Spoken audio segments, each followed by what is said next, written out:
Black Ops 7, this year's addition to the gaming behemoth that is Call of Duty. And well, it's looking interesting. And unless you've been living under a rock, I don't think anyone can decide whether that interesting is going to be really good or really bad. So we got the Black Ops 7 teaser on June 8th, and then it was revealed towards the end of June / early July that the worldwide reveal of Black Ops 7 would be given at Gamescom, and we got that earlier this week. Now, this Gamescom announcement event lasted all of about 15 minutes. We got some details on the campaign, which is obviously going to be a direct sequel to Black Ops 2. The game's going to be set in 2035, so in the not too near distant future. It's only really when you think about it 10 years away from where we are right now in real life. We got a little bit of multiplayer gameplay, a little sneak preview, and we didn't really get much on zombies or Warzone. It was also confirmed that Call of Duty Next will be returning at the end of September, which is where we will receive all the details on multiplayer, Warzone, and zombies as we head into Black Ops 7's release. So some of the standout points for me about the Black Ops 7 campaign, well, as I already mentioned, it is a direct sequel to Black Ops 2, and that is widely considered to be one of the best Call of Duties of all time. It's probably one of my favourite Call of Duties of all time, and it continues on the linear aspect of the Black Ops timeline. And keeping on the linear theme, the developers have confirmed that Black Ops 7's campaign will be fully linear levels, meaning that you go from point A to point B, much like the classic Call of Duty campaigns that we all know and love. There will be none of the huge open world missions that we've seen in Black Ops 6 and Modern Warfare 3, where you kind of do what you want. Those missions are not going to exist. It's literally going to be point A, point B, big win. Also, for the first time in years, there is the ability to play a Call of Duty campaign fully co-op, which is absolutely phenomenal in my opinion. It's up to 4-player co-op, so you can all play different roles as you go through the campaign. Or if you want to play solo, that option is still there for you as well. Now, if you've played any of the Black Ops campaigns, you will know that mind control and mind bending and stuff like that plays a huge part of that storyline. It goes right the way back to Black Ops 1 with, you know, the sleeper agents and the numbers. The numbers, basically. What do they mean? That has always had its place in a Black Ops campaign, and well, this one looks no different. However, this one, given the fact it's set in the future, I think the developers have taken some creative liberties with it and give us something really different and really out of the box, all while being in a linear setting, and for me, I'm kind of intrigued by that. Then it was confirmed that at the end of the campaign, you unlock Avalon, which is essentially going to be a player versus AI sandbox mode, and I don't know how I feel about this because it sounds like Avalon is now just going to be used for the campaign and not Warzone. Bear in mind, that was supposed to be the big Warzone map that we were supposed to get with Black Ops 6, but it got shelved in favour of Verdansk, which for me means that Warzone might be looking very stale as we go into Black Ops 7, possibly, if we're not getting another big map. I don't know. It might happen. It might not. But we're going to get in a brand new sandbox mode where you kind of just do challenges against enemies. I don't know if it's kind of like an extraction mode. There hasn't really been too many details on this, but I'll be intrigued to see what it's like. It might be really good, it might be really bad. Call of Duty sometimes either gets really, really well when it does experimental stuff, and it also goes really, really bad when it does experimental stuff. And the only way we'll ever know is by playing it. It was also confirmed that there's going to be a wide variety of mastery camos right across Black Ops 7, and some of them are going to come from the campaign itself, in particular from that sandbox mode, so I'm really looking forward to that. And one of the things that also ties in with camos in the campaign is that for the first time ever, I think, you earn XP and weapon XP for just playing the campaign, meaning that if you didn't want to jump on multiplayer straight away and you wanted to do the campaign, when you do go to jump on multiplayer, your weapons won't be at level 1, your rank won't be at level 1, you'll have leveled up ever so slightly just because you played the campaign, which for me is a big win. Now, during the Gamescom reveal, we didn't really find out all that much about multiplayer, but Treyarch had invited out some content creators to talk them through what they can expect from Black Ops 7 and give some details on multiplayer, and these are some of the highlights. First of all, there's going to be no tac sprint by default, meaning that you're going to be able to run and you're going to be able to sprint just like you can do in the Battlefield 6 beta. That is going to be like that. If you want tac sprint, where your weapon comes up here, well then you've got to equip the perk for that. Tac sprint's very controversial in Call of Duty because we've had two different kinds of sprint since 2019. We're now going back to a base sprint and just a normal run speed, which for me, I'm all about. Another thing that was added in with Modern Warfare 2019 was manual doors into multiplayer maps. The developers have confirmed there will be no manual doors in any Black Ops 7 multiplayer map. These things are hated by the community, and well, the developers have gone to fix that. There's going to be 16 6v6 maps at launch for Black Ops 7. I can't remember the last time we got that many multiplayer maps for a game launch on Call of Duty. And also, out of those 16, 3 of them are going to be old school, remastered Black Ops 2 maps in the form of Raid, Express, and Hijacked. Those are probably some of the Call of Duty community's favourite maps of all time, and well, we're getting them in Black Ops 7. Developers have also confirmed that Black Ops 7 is bringing 30 new weapons at launch. 16 of them have never been seen before in a Call of Duty game, which is a big win, because it means it's going to be something fresh. We're not getting an XM4 and an MP5 and the sort of a kilo all the time. We're actually getting new weapons for a change. And finally, after what feels like an eternity, we are getting the Specialist bonus back in multiplayer. I imagine this will work the same way as it does in previous Call of Duties, where you don't actually earn kill streaks, you earn points to unlock new perks, and basically once you hit a certain amount of points, you unlock all perks. That's going back to multiplayer. It makes you feel like an absolute super soldier, so that is a big win. The only thing I'm not looking forward about this is that obviously Tac Sprint is locked behind a perk, so when you get Specialist, you're then going to have Tac Sprint. It's a bit of a double-edged sword, that one. So if you've kept off the internet since Tuesday when Black Ops 7 was revealed, and this is the first thing you're learning about Black Ops 7, then you probably think, well, it's actually not too bad. Sounds pretty good. The Call of Duty community might be all about this. Well, turns out to be very wrong. This game has been met with unprecedented levels of hate, probably only seen by Infinite Warfare back in something like 2016. The most liked comment on the Black Ops 7 trailer is that it's someone saying that it actually made them pre-order Battlefield 6. That has had, at the time of recording, 181,000 likes, as opposed to the trailer having 52,000 likes.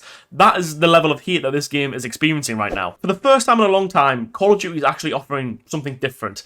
Ever since 2019, when Modern Warfare released, the Call of Duty games have pretty much felt the same, because they've all kind of used the same movement engine, they've all used the same game engine, and they've all been set in on around at the same time. So we've either had modern shooters, or we've had shooters set in the 80s and the 90s. The only outlier is Vanguard, given the fact it was set in World War II, but as I mentioned, because it had the same engine and the same movement mechanics as the rest of them, it just felt like a modern shooter, just with a World War II reskin. So this Call of Duty is offering something different. Now, it's not really a futuristic jetpack COD like what we've had back in the day. No, this is still very much boots on the ground. There is the ability to use special abilities in this game, but we don't know too much about them yet. Also, Omni movement is apparently getting toned back, so it doesn't feel like a sort of floaty as what Black Ops 6 offers, and there's been a new move mechanic added in terms of a wall jump. That is about it for the futuristic style, other than the aesthetic of the game. And whilst the game is set in 2035, it does reflect back on to what I said at the start of the video, of that really that setting is now just 10 years away from where we're sat at this point.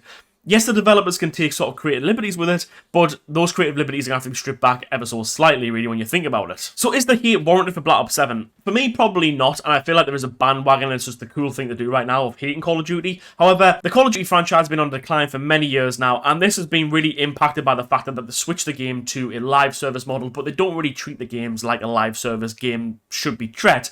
Also, coupled with the fact of that it has extremely strict skill-based matchmaking, so it's not really a casual experience anymore, and the fact there's no working anti-cheat, the skins just run rampant, it never really sticks to the aesthetic of what the game's meant to be. Yeah, it's basically having an identity crisis with a few more things thrown in, and the hate towards Call of Duty itself is warranted. Now, all this hate for Call of Duty comes at a time where the hype for Battlefield 6 is at an all-time high, and it's worth remembering that that game is a modern shooter, by the way, so maybe there is still an appetite for modern shooters, maybe people don't want maybe too much of a drastic change like what we might be getting with Black Ops 7. However, the beta for Battlefield was fun, but for me personally, I enjoyed it, but I'm not itching to go and play it. I'm not itching to go play another Battlefield game right now. To be fair, I'm not really itching to go play Call of Duty either. Maybe I'm just getting old, I don't know, but there is hype for Battlefield there, and there's obviously a limited all-time low hype for Call of Duty right now. Now, like I said, the Battlefield 6 beta was actually a lot of fun. I really enjoyed it. I enjoyed my time on it. I've enjoyed Battlefield games in the past. I will probably play Battlefield when it drops the full game.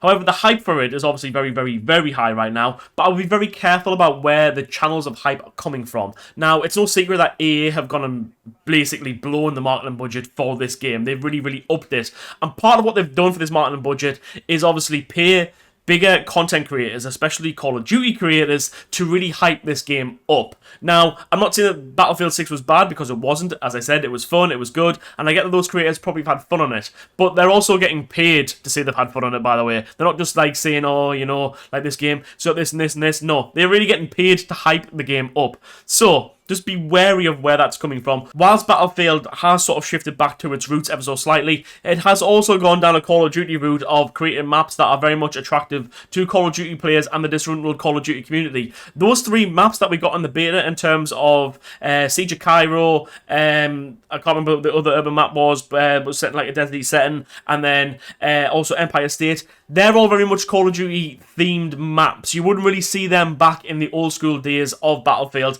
and whilst the developers have said there will be bigger maps at launch on Battlefield. The only one that really felt like a Battlefield map was Liberation Peak, and even still, that was a pretty small map in comparison to what some of the previous Battlefields have had. So yeah, you know, the engagement time was a bit more like Call of Duty, the weapons fared a little bit more like Call of Duty, the gunsmith looked like Call of Duty, the UI looked like Call of Duty, so no one can sit here and tell me that Battlefield is not influenced by Call of Duty, because, well, it is. And if you're slating Call of Duty, saying, oh, we don't like all those things in Call of Duty, but then saying that you really like them in Battlefield, well, it's kind of 6 of one and half a dozen of the other. And the position that Call of Duty finds itself in right now isn't a unique one for Call of Duty. Back in 2016, Call of Duty dropped Infinite Warfare, and that trailer, I think at the time, went down as the most disliked gaming trailer of all time. It might still be, although Black Ops 7 might give it a run for its money ever so soon.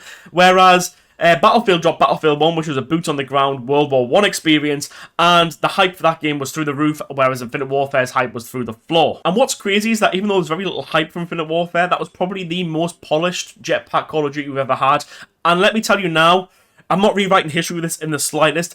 Infinite Warfare's campaign was one of the best Call of Duty has ever seen. It was phenomenal. If you get the chance to go play Infinite Warfare's campaign, go give it a go, because trust me, it is brilliant. Now, Infinite Warfare is probably still one of the most hated Call of Duties by the Call of Duty community to this day. It's probably up there with Call of Duty Ghosts of how hated this game is. However, this game still outsold Battlefield 1, and it did this because it launched a upper tier bundle where it coupled it with Call of Duty 4 Remastered, and it sold them as a pair, before we sold Call of Duty Remastered as an individual standalone game.